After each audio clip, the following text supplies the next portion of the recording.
Electrum, I don't know how many of you have attended. Our entire team was participating in the hope of finding the right supplier or somebody who can assist us in developing, because our target is 12%, but we could achieve only 1%. That's because our consumption is very high. So that's the one challenge in the sustainability. So in the CSR front, we are endeavoring, we are connecting with a lot of government, lot of bodies and all to do the community projects in terms of green energy, because of course we have done a lot of projects. Today we are able to execute almost more than 1,000 kilowatt of green energy project. But the lack of, I would say that, okay, I'm sorry to say that, the enthusiasm, the proactiveness is missing from the government bodies. Especially our first priority was to make all the PHCs green, burning renewable energy, but the bodies are not very keen and very proactive and supportive. We had to withdraw from many of the projects. So this is one of the disappointments. So as a National CSR Network, we will be very looking forward to have a dialogue with the government bodies. Yes, I know at the government level, there is a 27 million carbon neutrality is their mission. But the companies like us are very eager to promote, and even we are looking for setting up some plastic recycling units in some of the states, but we are not getting the right support. Thank you very much. I think there is a business opportunity for startups looking at technology innovation. We have noted your point. This is a challenge actually, green products, because that will really help you in increasing the sustainability of your goals, meeting the sustainable goals. Thank you very much. Over to you, ma'am. Hello everybody, I'm Minda I'm 27 years old in the industry now, having worked with leading brands in environmental services like Veolia and Reflex Technologies and many more to go. I've worked in 15 industries across 5 continents. And I've come to realize that in India, and I've led HR functions, so that's my core. I've come to realize in India we are, not yet much aware of how a lot of sustainable goals can be driven by the human resources of organizations. And I am a forced, converted entrepreneur now. So I've just founded my small little LLP, which is called, I put a lot of heart and soul in the name. I was told it was very long, but that's okay. The idea is for people to get the point. And people don't get it right now, but I'm sure many of you will get it here. It's called Sustainera, being humanely resourceful, LLP. Right? So the agenda here is to make sure that out of the 140 questions which are mandated in BRSR, and in the future when we have a golden standard for the global conglomerates to be able to implement a lot of SDG goals, my company would be able to support small to medium to, who knows, large organizations as well. So that's about me. Thank you. Thank you so much for highlighting that human resource need awareness, need sensitization towards meeting SDGs. Yeah, I did a small little research and I figured out that 40% in the global standards in the GRI, 60% in BRSR, the questions are driven by human resources. So there's a lot of potential there for us to be able to contribute, not only as CSR or what are we talking about, but human resources I see as the flag bearer for the activities. Thank you. Hi, good afternoon everybody. So I'm Akshita Shukla. I'm currently heading the ESG and CSR for PI Industries. And overall I have my master's from IIM Mumbai, which was prior called NITI in Sustainable Management. After that I've had around 14 years of experience working with Asian Paints and L'Oreal.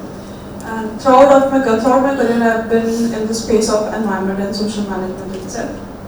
So yeah, today I'm very happy to be here because somewhere I just wanted, you all know the position that I'm in, wherein day in day out you have to deal with different businesses. I'm reporting to the MD, so the priorities of the business also, at the same time the speed, then you have to get things done from various stakeholders, they have their own business priorities.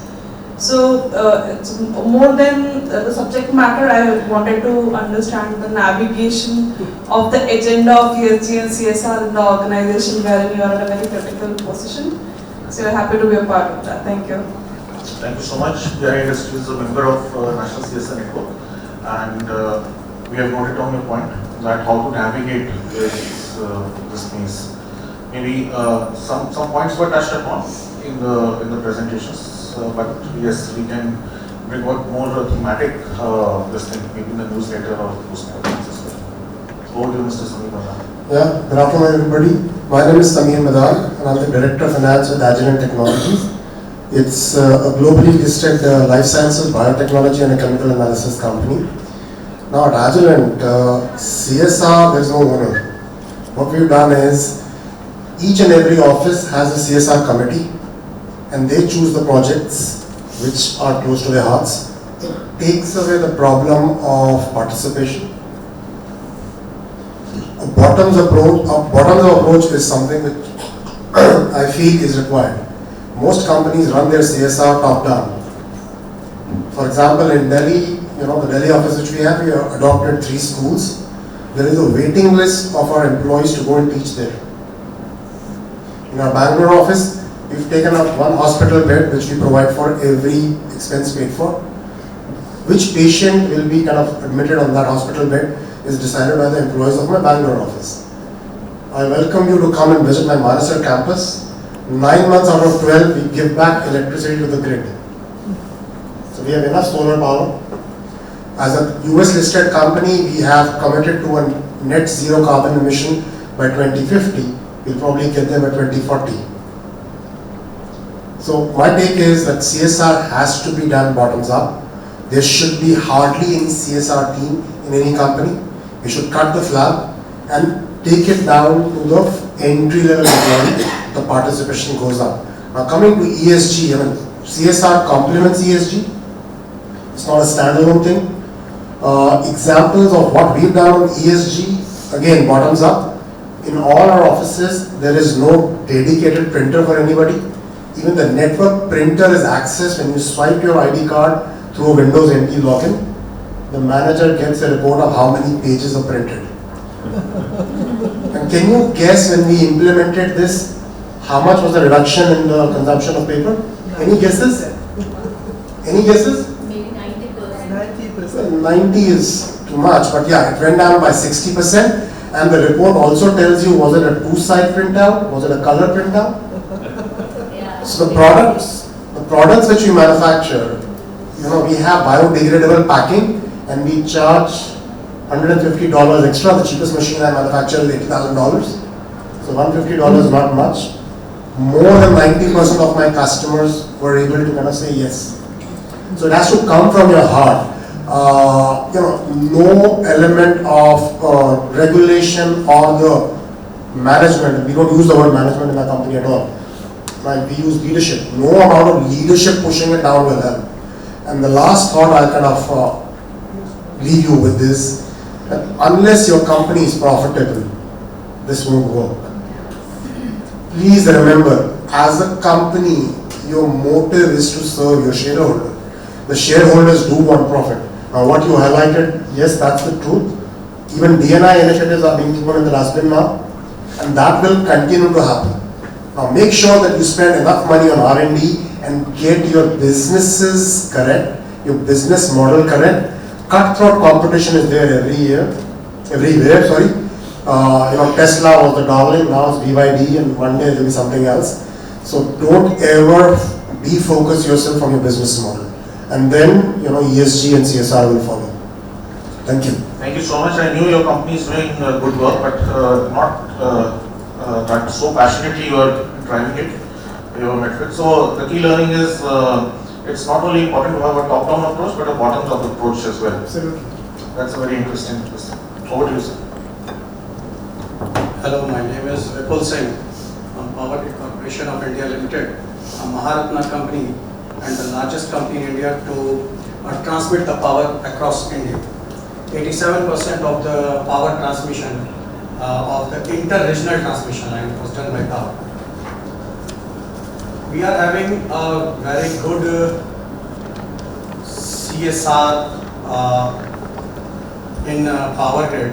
Almost 400 crore is our budget every year, and none of the project is all the projects are aligned with the SDG. All projects are aligned with the SDGs. And about ESG, we are doing it. For example, we have planted almost 9 lakh plant across India, which is subsidizing around 70,000 tons carbon per year. And the basic problem we are facing in doing CSR, because our company is much aligned in SDG, ESG and CSR. All the three are aligned. There is no problem. Somewhere, being a PSU, being a government company, we are facing that we are 24/7 monitored by CAG. For example, I visited Rajasthan, in the interior of Rajasthan, basin of the Chambal River, where most of the rivers are dried since last 15 years, right? And if I will go with the NGO, much renowned, you can check it on the internet, Tarun Bharat Sangh. The founder Mr. Rajen Singh is known as a Jal Purush in that area. He has made the 4,800 dacoits surrendered just by making the area green and upgraded their livelihood, right? But if I will go with Mr. Rajen Singh to revive a few rivers, which I have seen, the CAG will say, why this NGO, why not that NGO? Right? This is the biggest problem, that we want to do something good, but we are just refrained to do that. That is the only challenge. Otherwise, we are having the very good manpower on the social sector, on the technical sector. So CSR is aligned with ESG and SDG, which is going good. Thank you. Thank you so much. I think you have a very large budget, and you can bring in innovation for green supply of steel and those kind of things. Maybe talk to your vendors and talk to your partners for doing that kind of work. The problem which you face is a very common problem for most of the PSUs, most of the NGOs. And I think maybe, I don't know if GEM portal works with that, or how we can, maybe we can talk offline and see something that we can maybe awareness generation or impact assessment or those kind of things which are coming on. Maybe we can discuss it also. It's a problem which I don't, it's a very difficult problem to solve. Hello everyone, my name is Hamad Abedi. I come here from Dr. Shah Charity Hospital. We are 100 years old now. We are based in the heart of the city, area called Dahiyaganj, and we change lives in 15 to 20 minutes by doing cataract and other surgeries. When it's come to ESG, we have one of our surgical centers in Uttar Pradesh. It is completely solar powered, and we see about 2 lakh patients every year there, and we operate about 15 to 20,000 patients, mostly from bottom of the pyramid. And I'm here with my staunch supporter, Mr. Gambhir Agarwal. He is from Relaxo. Over to you. Thank you very much, Mohan. So my name is Gambhir Agarwal and I am representing Relaxo Footwear Limited. I believe you must know what Relaxo does. So Relaxo जो है वो आम आदमी का footwear है एक हिसाब से. And regarding this CSR and ESG thing, so under CSR we are doing so many projects over education, health, environment, conservation. But here, as we have gathered today for the CSR and ESG integration or the inclusion of both the things. So I think we need to ponder and we need to think of and we need to brainstorm. Okay, since this ESG has been come up, so now CSR has been on a backseat from last few years, especially for some of the companies with who they are struggling to implement the ESG in their DNA, we can say it. So on a larger perspective, if we say, okay, so many companies are there in India who are still struggling. If we just leave the MNCs and the PSUs and the other bigger companies. So many of the companies are struggling with the ESG thing, and as this ESG has been come up, so the CSR has been come on a back seat, and in the ESG perspective also the environment is the biggest focus. Social has been gone up again we can see it again, it is a social is getting the second option. All the focus is on the environment part only. How we can improve the environment, what we can do for that. So I believe in many companies I have seen in person as well from last 3 to 4 years, the shift has been gone to social to the environment projects, and the finances has been shifting towards social to the environment. So this is my submission. Thank you very much. Thank you for being so candid enough about what the problem is. Hi, I'm Shivani Agrawal. I'm from CRC. It's a construction industry, so very closely associated with the ESG chapter, because we are working for a green thing. We are supporting in whatever way, the best way to do the projects while keeping environment friendly approaches. And rest of the things we are doing with the disability, especially with the children and all, with the ESG, since it has come, we are just keeping the dots aligned, that how we go in a more strategic way, and the outcome should be mapped and metrics can be set for the coming years. Maybe in another 10 years we'll be able to do the working on a larger scale with a green bandwidth. Let's see how it goes in further 2-3 years. We'll let you know. On a lighter note, I would say we have a punishment system, you can say, or a fine system when we have a meeting for the leadership board. So we collect the CSR fund, whosoever comes late.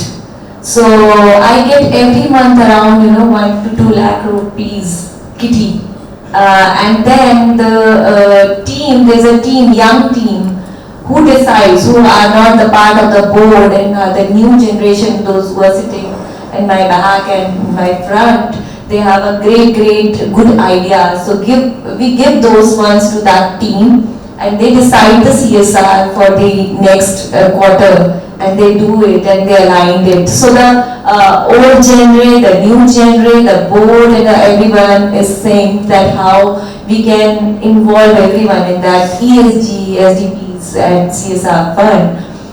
I think I take it as a responsibility, because being into HR, I had HR and the VP for the same vertical. So I take my responsibility to sell it everywhere, wherever I go. I think I tell it to my teams all the time in my 24 years.